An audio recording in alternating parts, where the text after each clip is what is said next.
Hello and welcome to the Care It Out Sleep Show, a podcast for tired parents who are searching for a bit more sleep the caring way. I'm your host, Kerry Secker, infant sleep consultant, founder of my unique sleep approach, Care It Out, and your caring sleep supporter. I really hope you'll join me on my mission to get snooze a settled night's sleep without the tears, training or techniques. I love talking about sleep and I can't wait to share my sleep subjects with you. My approach to getting you more sleep is simple, straightforward, but above all, it's got to make sense and feel best for you.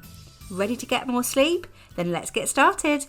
Hello and welcome to the Care It Out Sleep Show. You're listening to your host, Kerry Secker, and this is the first podcast episode of 2021. And I can't wait. Happy New Year to you. Is it too late to say Happy New Year? It feels like such a long time ago since I spoke to you via here, and also such a long time ago. Christmas seems like a long time ago, New Year seems like such a long time ago now, but I wanted to wish you Happy New Year. And despite the whole COVID crazy and chaos, I really hope you managed to have a good Christmas. I am really looking forward to getting started with the podcast again. In fact, I'm really looking forward to getting started back to work. I had a really lovely break over Christmas. It took me ages to switch off. I love my job. It took me a while. But I had a really lovely break and now I am ready to get back to it. And I'm so excited to see what is in store, not only for the podcast this year, but for Care It Out this year. And yeah, hopefully you will stick around for it. If you have you've just picked up this podcast, or whether you are a seasoned sleep stalker and have listened to every single episode that I've put out there, big welcome. And as always, I really hope you find this podcast episode reassuring, informative and useful. That's all I ever want for the podcast that I put out there. And that's all I ever want as well, I also want them to be really useful and for you to come away with some really practical, sensible and straightforward suggestions that you can put in place as well. And today's episode is all about short and skipped naps. I get asked lots of questions, as you can probably imagine, and one of the most popular questions, my most frequently asked questions, is what to do to the rest of their naps if their naps are short or they skip a nap. So I thought, you know what, I'm going to do great little podcast episode on it, then it's always there and you can refer back to it. So this podcast episode is episode 35, I think. I didn't write it down. It's either 35 or 36, and it is what to do when naps are short or skipped. Well, first of all, if you've been following me for a while, you probably know that I am all about the reassurance. I'm here for all the reassurance. So I just want to reassure you that it is completely normal for their nap times and their nap length to shift around a little bit. This is for quite a few reasons, but the most common reason that your small's naps are constantly change is because they are constantly changing too. And actually, the younger your baby or the younger your small, the more quickly they seem to change. And also, everything is linked for your small, and naps also will depend very much on what's going on around them. So everything is linked with your baby, digestive system, feeding, eating, going to the toilet, pooping, sleep behaviour. You might have noticed if one of those comes off track, it can have a domino impact on everything else. And it's the same within their sleep. The nights link into the naps lead into the night, first nap, second nap, cat nap if they're having one, bedtime routine, how they're going to sleep, bedtime boundary, what we're doing at night time. So it's really important to look at what's going on around their naps as well. And the reason why nap needs can change is because it will depend on what kind of day they've had. Have they had lots of physical activity? How was their nights? Have they eaten well? Things like that. So there are lots of different reasons, but the two most common reasons is that your small is constantly changing, which means their nap needs are changing too, and we need to constantly evaluate what's working for them and what isn't. And then the other thing is that everything is linked for them. So it's important to get the naps into context and look at what's going on around that as well. And you probably very likely to have experienced this in lockdown. Not only for your smalls, but for yourself as well. If you aren't having as much physical stimulation, exercise activity during the day, that can have an impact on how tired you are come nap or night time. So it's really important to look at everything. And the other thing I want to mention is that nothing, absolutely nothing on my approach is about being perfect or precise, because what works for one might not work for another. I don't believe that your smalls are these little baby bed bots that are going to do the same thing day in, day out.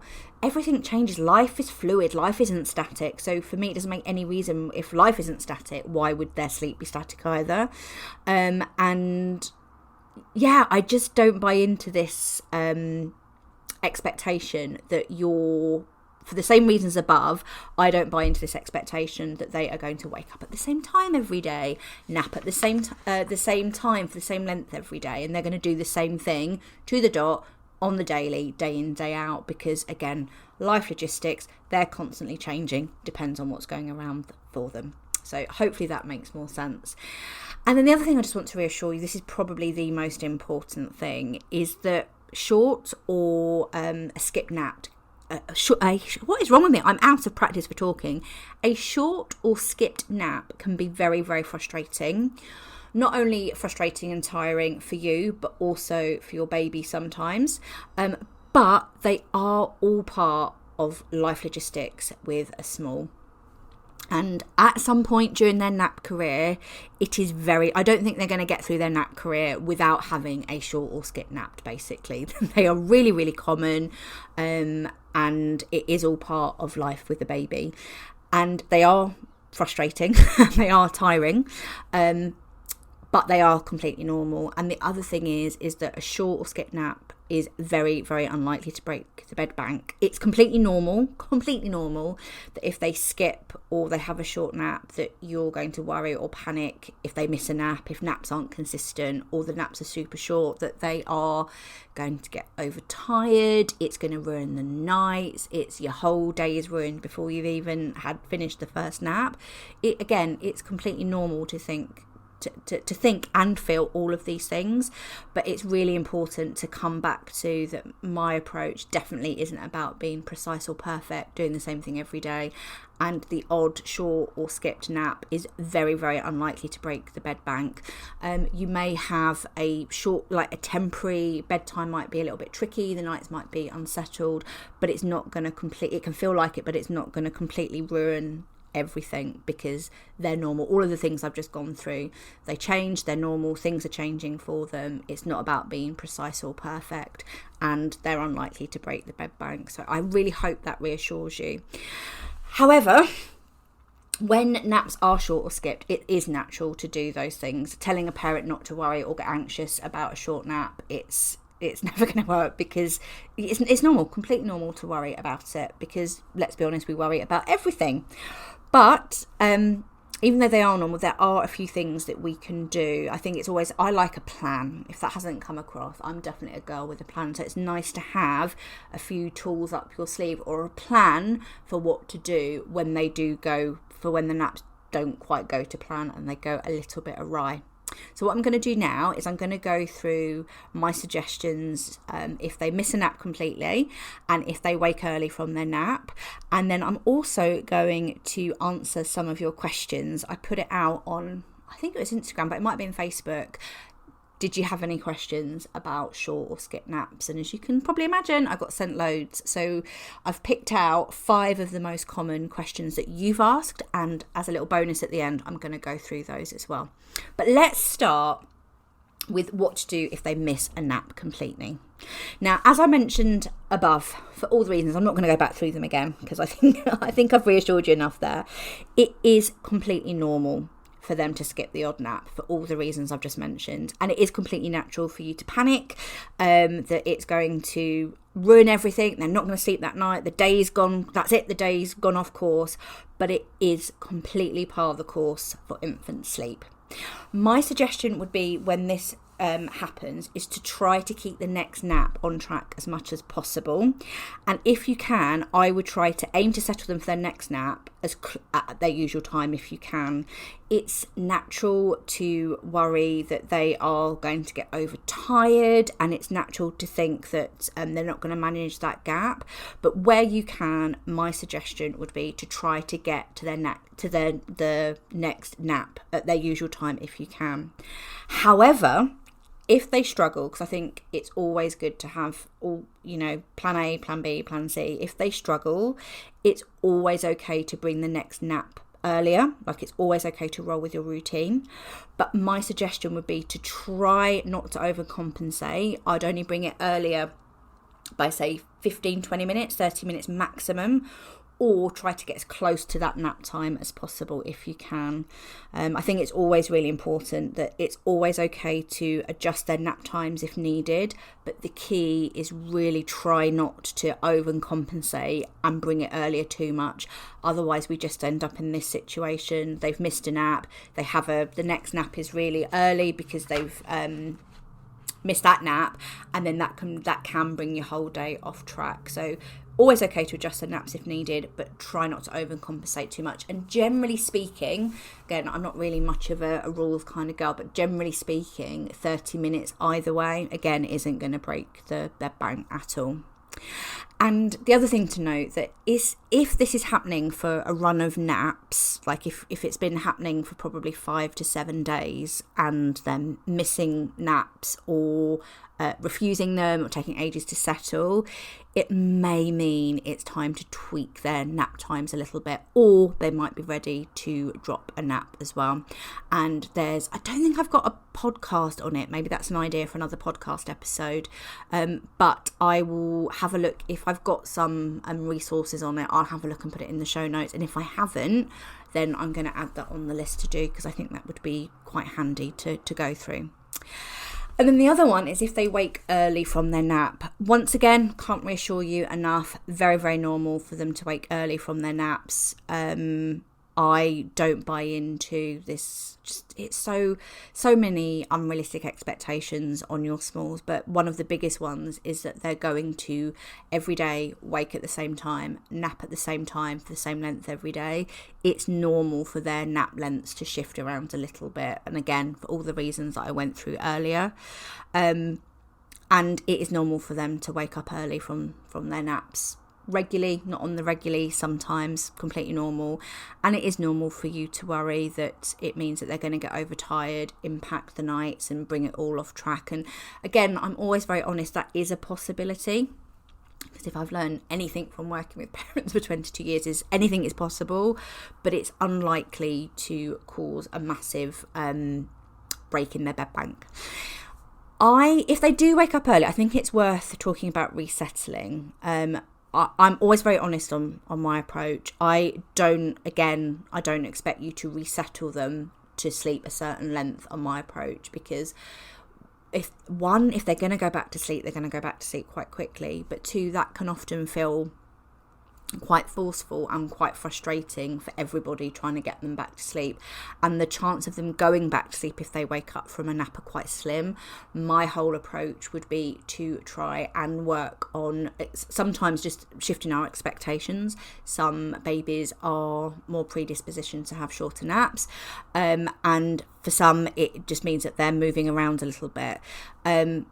But it doesn't necessarily mean we've got to get them to resettle to a certain time. So if they do wake up from their nap shorter than you expect them to, if they are emotionally easy, so they're not crying, they're quite happy, they're awake, I think it's always worth having a little pause and giving them a little bit of patience just to see what they do next. Give them that practice to see if they go back to sleep.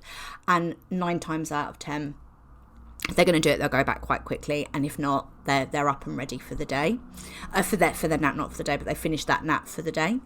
And then if they wake up and they are crying, they're upset, they look as if they're still quite sleepy, I do think it's worth a resettle, or worth trying. I call it a courtesy resettle, where 9 times out of 10, I know in my heart of hearts they're not going to go back to sleep, but I'll do it just to give them the bed benefit of the doubt, and to feel like I've done something for my own sanity, to make sure I've checked that they're not going to go back to sleep.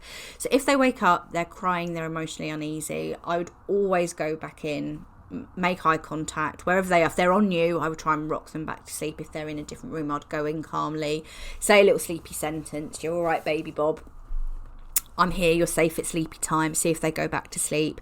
And then if that doesn't work, then my suggestion would be I'd probably try for a minimum of 3 goes of resettling, so picking them up, putting them back down, or doing what you would normally do to settle them 3 times, or 15 minutes max. I think the minute it starts becoming forceful or frustrating, that is when I would probably suggest to park it, because as I mentioned before, if they are going to resettle back to sleep after they wake up early for a nap, it's likely to happen quite quickly, and you can see that they're still tired, if that makes sense. You are always their expert. You always know, even when it doesn't feel like it, the best person to judge what they need in that moment. So I think that's really important.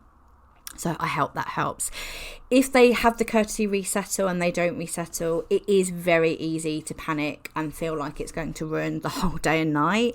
And again, as I mentioned before, whilst this is it is a possibility, being honest, it is very unlikely. We simply cannot control how long they're going to nap for, and you aren't failing if you can't make them to nap. I think sometimes it definitely feels like that at times, but sleep is a biological process. They're only going to stay asleep or go to sleep for when they are biologically able and capable of doing so.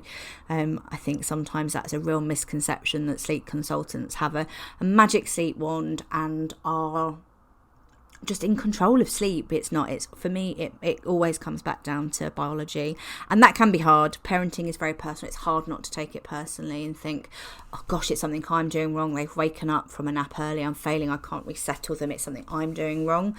But it can certainly feel like that, but always come back to, it's not your fault, it is biology. And if this does happen, my suggestions would be pretty much the same as what I've just went through. My suggestion would be to try and stick to the next nap on time if you can. As much as possible, I would try and get them to their next nap time.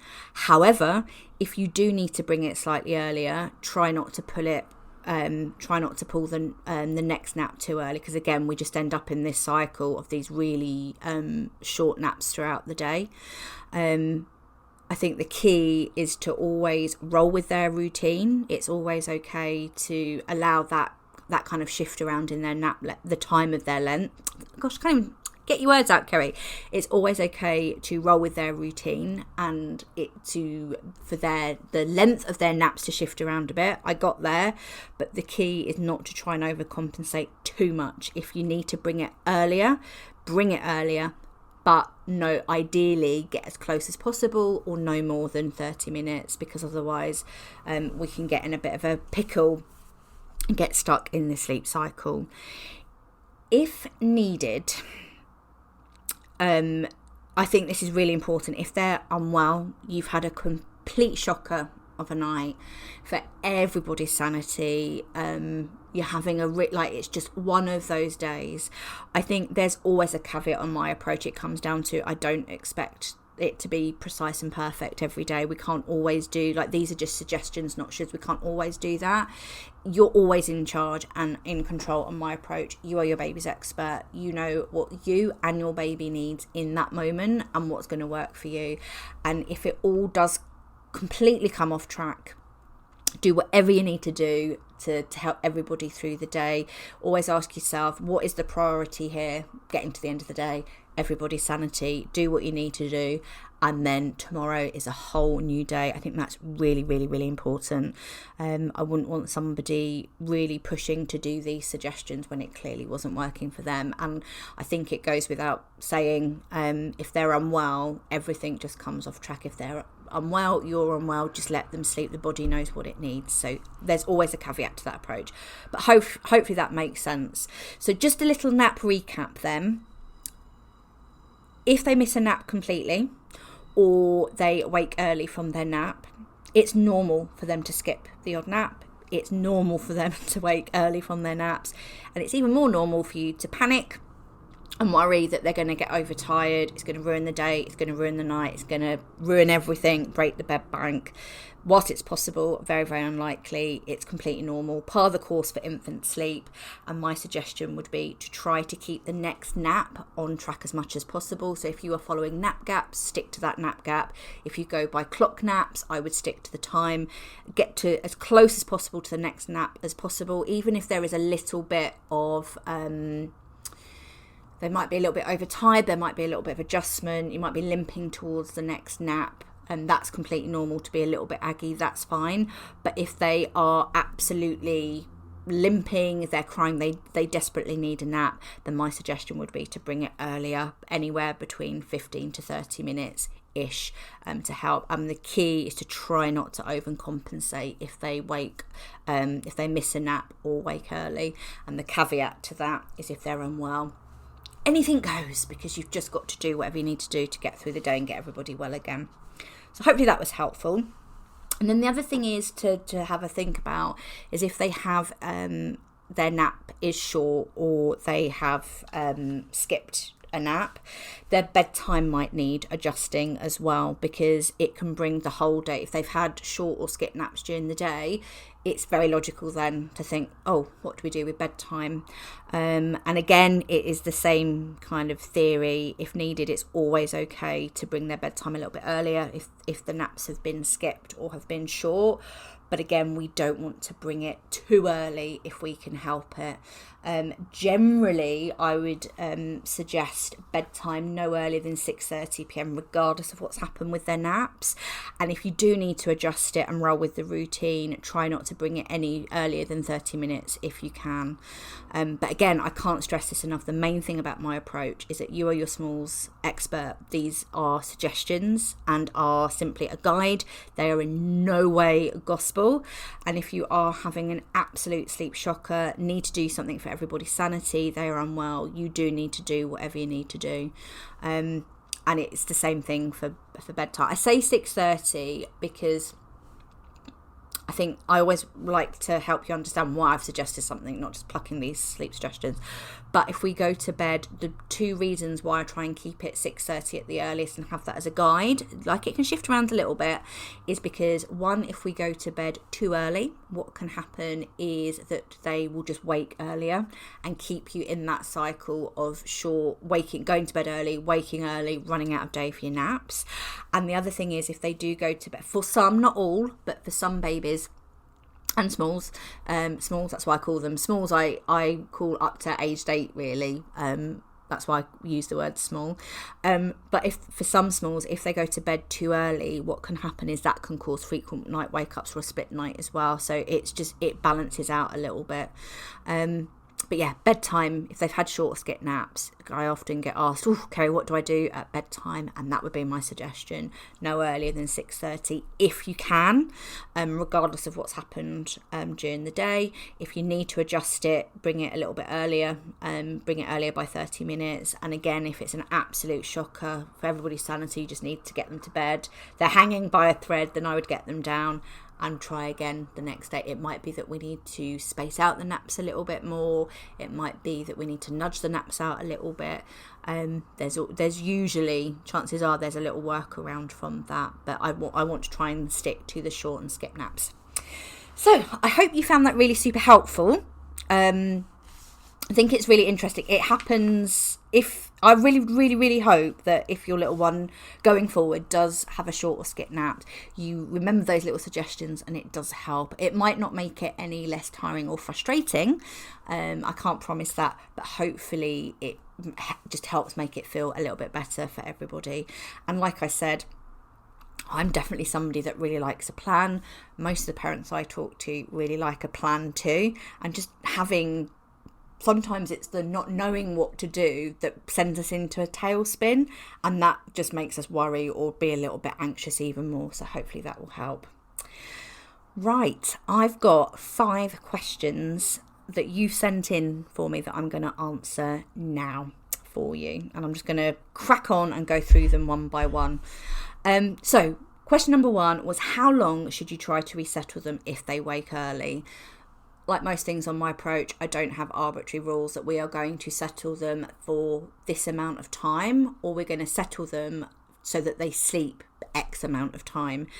Generally speaking, I think I mentioned it before, if they wake up, they're crying, they're emotionally uneasy, they look as if they want to be settled back to sleep, I do think it's always worth doing the courtesy resettle, whether that's for their bed benefit or for yours, and just to see whether they go back to sleep.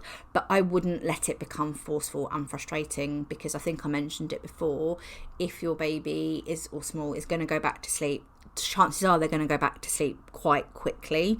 It would almost, for most, be, in the first couple of minutes, you can almost tell whether they're going to go back to sleep or not. So generally speaking, if you are going to resettle them, I'd probably recommend 15 to 20 minutes max, or 3 times of doing something, if that makes sense. So if you hold them to sleep or feed them to sleep and you try and put them down, or they don't go to sleep, 3 times of doing that, or 15 minutes, whatever comes first. And if you find yourself getting in that place where it feels really frustrating, it feels forceful, everybody's getting hot and bothered, I would just park it for that nap and move on to the next one. It can vary. I'm sure you've all experienced this. It can become very frustrating very, very quickly, trying to resettle them. And actually that can be more tiring sometimes than just accepting, you know what, this is what they needed for that nap now, we're just going to roll on to the next one. Question number 2, what to do if they fall asleep super late in the afternoon? Now, again, super late in the afternoon is really subjective, isn't it? Because super late can mean different things to different people. Again, my approach really isn't these arbitrary rules that they've all got to be up by a set time, because every baby's completely different. What works for one might not work for another family. And I've had some little ones have a nap as late as 5 p.m. for 15 minutes, and then parents are happy with a bedtime in the 8:30 region. So for me, it will always come back to what your baby needs and what is working for you. However, if they don't usually have a nap in the afternoon, or it is really super late, like past 3 p.m, again, we have to have compassion and be kind to ourselves, because it's out of our control. If we're in the car, the buggy, walking around, if your child is going to go to sleep late in the afternoon, there's probably not much we can do about it. That control works both ways. So if they fall asleep super late in the afternoon, remember, again, it can be a bit of a danger dose. You might have a later bedtime, but again, it doesn't necessarily mean that it's going to break the bed bank, and it's part of the course of a rite of passage, I think, for a small to have quite a late nap and a late bedtime. But if they do fall asleep super late in the afternoon, generally speaking, I would give them 15-20 minutes and then up. I would try to avoid, again, this is really common, especially if naps are short in the afternoon. I see this quite a lot in practice, where they have really short or early naps during the day, and then as the day gets on, they've had more awake time, so they've got more pressure, so then they do want to sleep late in the afternoon. And then because they've set late in the afternoon, late bedtime, or they go to bed a little bit overtired, wake up early, and then we just start that cycle again. So generally speaking, my suggestion would be to, if they've fallen asleep, there's nothing much we can do about that, but I would cap it at 15-20 minutes. But again, there are always caveats to that. What to do if they wake early from their lunchtime nap?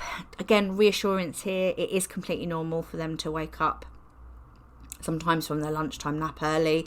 Could be for numerous reasons. It may be that they didn't have as much physical or mental stimulation before they went down. They might have got disturbed, postman, dog barking, someone else, builders, etc. They might have even farted themselves awake. It is possible. But it is completely normal. And again, if they wake early from their lunchtime nap, I think everything we've just gone through in the podcast episode, really, give them the chance to resettle. Give them a courtesy resettle. If they're really not going to go back to sleep within that 15 minutes, it's becoming forceful or frustrating, go on to either their bedtime or their next nap if they're having a cat nap. If you try to get to their bed, their normal bedtime if as much as possibly can. If that's not going to happen and you know it's not going to happen, try and bring it a little bit earlier by 30 minutes, 6:30 at the earliest. And if they do have a short lunchtime nap, and you feel that they need an afternoon snooze, then I would give them a 15-20 minute power snooze. It's about, again, with that cat nap in the afternoon, and it does depend on your small's age, but it's always okay to, I know I joke about danger doze because for some that can have a massive impact on them, but generally speaking, if they need a cat nap, they need a cat nap. But the key is not to make it too late, so pre 5 o'clock, and try to keep it short, like between 15 to 30 minutes, so we're not overcompensating. Ideally we want to try and avoid too much sleep later in the day because it takes away from their tide in the tank come bedtime. So hopefully that helps, and hopefully this podcast will help if they do wake up early from their lunchtime nap. Next question is, if they wake up super early, how do you keep your day on track? This is a really, really, really common question, and my answer to this would be to it is really, really common where we get caught in this cycle of waking early, where they wake up early, first nap is quite early on in the day, and then you've got your rest of your day to fill with very, like, 1 or 2 naps depending on how old your small is. So my suggestion would be to, if they do wake up super early, there's a couple of things you could do. If they get to, and again it depends on how early they're up as well, if they wake up at, say, like really super early, something with like a 4 in it, sometimes a 3 or a 4 in it, and they go back to sleep, I would give them a power snooze at around anywhere between 6 and 7 for 15-20 minutes, then wake them up and then start your day from there. It's not going to work for every small. I'll be honest, it's something I very rarely use, but the times I actually have done it, the few times I have done it, it has worked, because it just resets. It's a little bit like it's a reverse cat nap. It kind of resets your day so your whole day isn't pulled earlier. So that's one option. The other option would be that if they wake up super early, would be to resist. It's really difficult, but not to try and bring that first nap really super early, because then then you just get caught in that cycle. Up early nap, rest of the naps are early to bed, wake up early. So sometimes what I find really super, what I would suggest to parents in practice is, if they do wake up early, try to keep that nap as late as possible. I try to avoid getting them back down for a nap any earlier than 8:15 a.m. if you can. Again, it will depend on the age of your small, what time they've woken up, but even if it's a bit of a stretch, they're a little bit aggy, and it can feel a little bit uncomfortable. My suggestion, I'm not talking about crying and they're clearly desperate for a nap, but I'm just talking a little bit like witchy hour, like they want to nap. I would try and keep them going to at least 8:15, let them have a nap, but again, I wouldn't overcompensate and let them have probably any more than an hour and 15 in that morning nap, because that can mean then that they're up early, nap early, have a first, I hope this is making sense, up early, nap early, take a long nap, and then we run out of day really for the rest of the naps. So that would be my suggestion if they wake up super early. Couple of things: either give them a little reverse cat nap between 6 or 7 for 15-20 minutes, then start your naps from there, or try and get their nap no earlier than 8:15 if you can. If that feels like a massive stretch and both you and your small are limping, then you can do it you can nudge that nap later slowly. I've definitely taken time to do that with some little ones, where we would say, right, no nap before whatever time they wake up, no nap before 7 for 2 or 3 days, then 7:30, then 8, so you gradually build up to it. So hopefully that will help. And then this is the last question: do you have any tips for dealing with the anxiety and spiraling thoughts? I think the biggest thing here is just loads of reassurance again, that it is completely normal to worry and get anxious if they miss a nap, I think. And I know my content doesn't always help with that, because, nail your naps and the night's going to come, or work on overtiredness. And for a lot of babies, that does work and it is really helpful. Parents need to hear that. But it's really important that the naps are just what is to always come back to and remind yourself that naps are just one part of a settled night. The naps aren't a settled night isn't going to be riding on the naps alone, or it's very, very unlikely to be just riding on the naps. So I think the biggest thing is, I don't know how it feels for you. It feels different to everybody, but it is completely normal to be anxious and worry and have spiraling thoughts when they miss or skip a nap. But I think I would just try and, again, that compassion for yourself, remind yourself that it is natural, it is normal, it's okay to worry and be anxious about your baby, about anything, about your small. Naps, bedtime, what's going on, how much they're eating. It's completely normal to worry and have those thoughts. Acknowledge the thoughts. Thank you for sharing that insightful thought with me. Try not to pay too much attention to them. I think I find acknowledging my thoughts really helpful. Like, I thank myself for having that thought, and I'll try not get into a massive future forecasting session with myself where I go, this could happen, or it's never going to happen, or that those thoughts very quickly spiral. If they are really, really, like, the thoughts really are bothering you, they're starting to impact your behaviour or what you're doing, I think it's always worth reaching out for support, talking about it. But yeah, and I think the biggest thing is just to remind yourself that it is normal. Everybody has these thoughts, and missed naps aren't going to break the bed bank. I think that's really important. And remind yourself that naps are just one part of it. Yes, they're important, but it's the bigger picture. It's about looking, as I mentioned, we've gone full circle. As I mentioned in the beginning, everything's linked for your small. So it's about looking at everything rather than focus down on one thing. And if you are really struggling with anxious thoughts, worry, it's always worth reaching out to your GP, having a chat with them.